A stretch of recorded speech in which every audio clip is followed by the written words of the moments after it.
Hello friends, in this video we'll talk about the new era of European hospitality.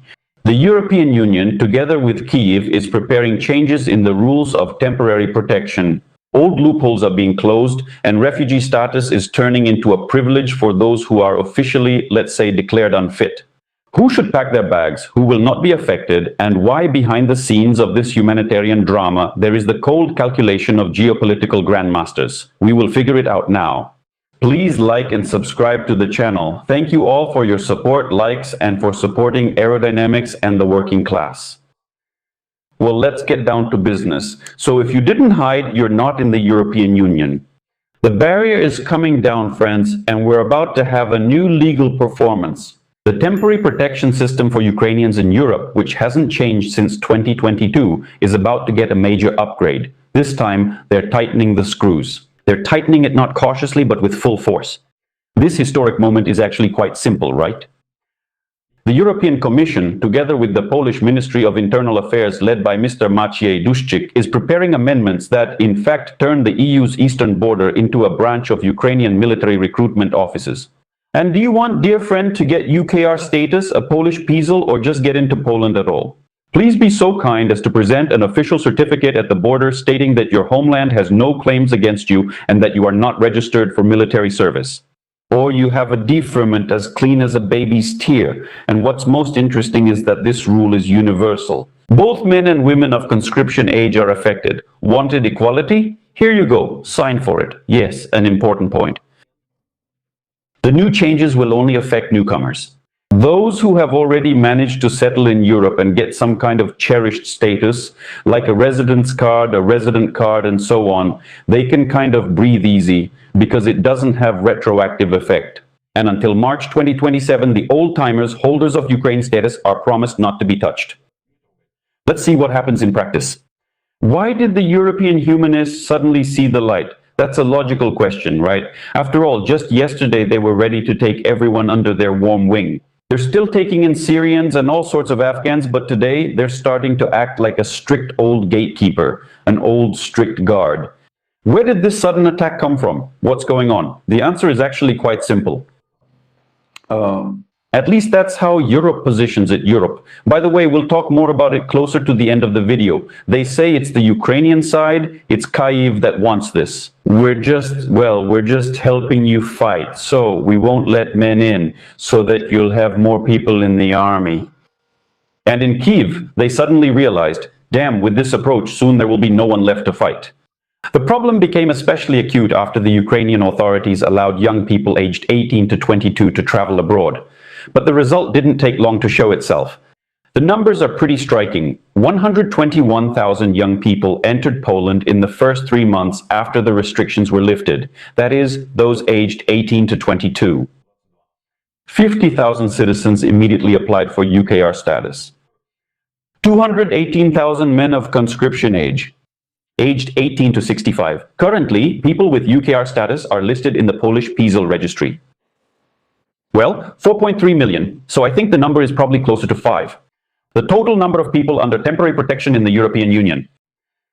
In short, the numbers are so big, and looking at these orderly columns of young, healthy people who are trying to get as far away from the trenches as possible, that's it. Warsaw and Kyiv, well, they're just in shock. They grabbed their heads. The Polish Minister of Defense, Władysław Kasiew, took the floor, Siniaka Kamish, and at the conference he gave his Polish take. He says, actually, young Ukrainians should be defending their homeland, not driving around Poland in luxury cars, making us Poles uncomfortable.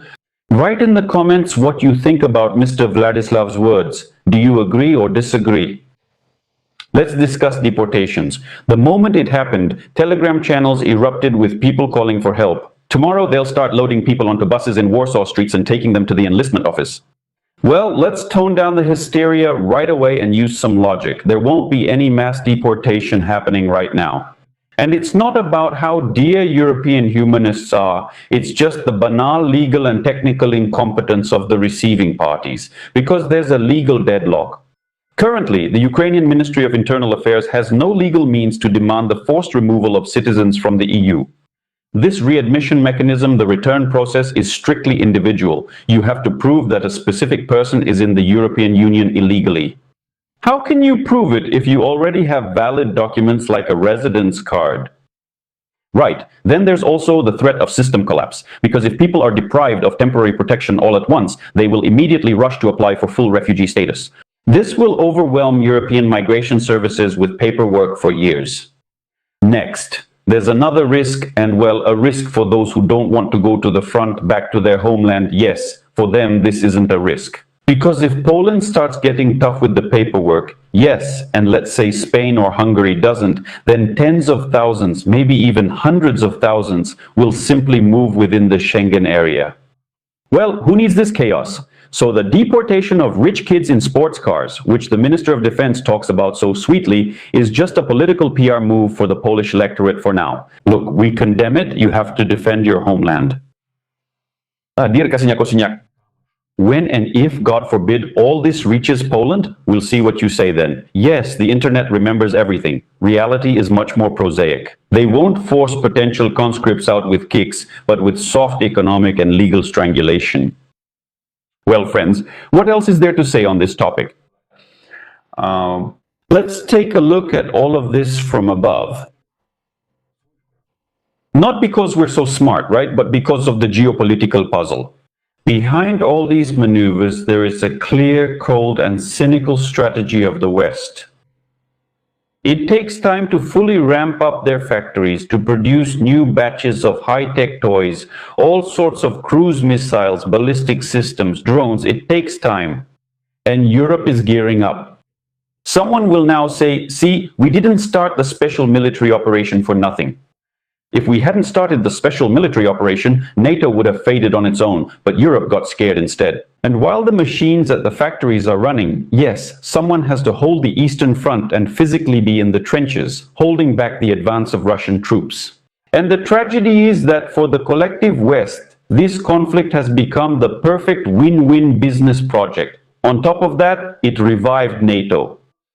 Yes, and that raises the question, is Putin an agent of the West if he started all of this? Still, if you view it cynically, new resources keep being thrown into the confrontation. But when the manpower runs out, and that's where it's heading, then others might come into play. Well, okay, let's not talk about Romania or Poland right now. But for now, they're trying to pull people out of all sorts of cozy European co-working spaces. Warsaw and Brussels will do everything to bring people back. Nothing personal, just business built on blood. But seriously, no jokes. Yes, because Europe is not ready to die in the trenches. Yes, they are preparing, but of course they don't plan to take part in it themselves. They want to delay it as much as possible. Write in the comments if I'm wrong or if you disagree with something. Let's argue in the comments. Just be a bit polite, because if you are rude, I will simply block you, that's all. That's it. Yes, the adversary is ramping up production. Yes. Well, yeah, by the way, Igor Girkin Strelkov had a post about the deportation of Ukrainian men of conscription age. Basically, for about 90% of it, well, except for that nonsense about Russians fighting Russians in Ukraine, everything else is pretty logical, yeah. And we've been seeing this for the 4th year now. No one is going to take part in this. Yes, everyone is afraid, they're getting ready, but this, by the way, also shows that if, God forbid, this starts in Europe, I'm afraid that Europe will sink like a stone. All right, fine. That's all for now. Like, comment, and stay tuned for next time.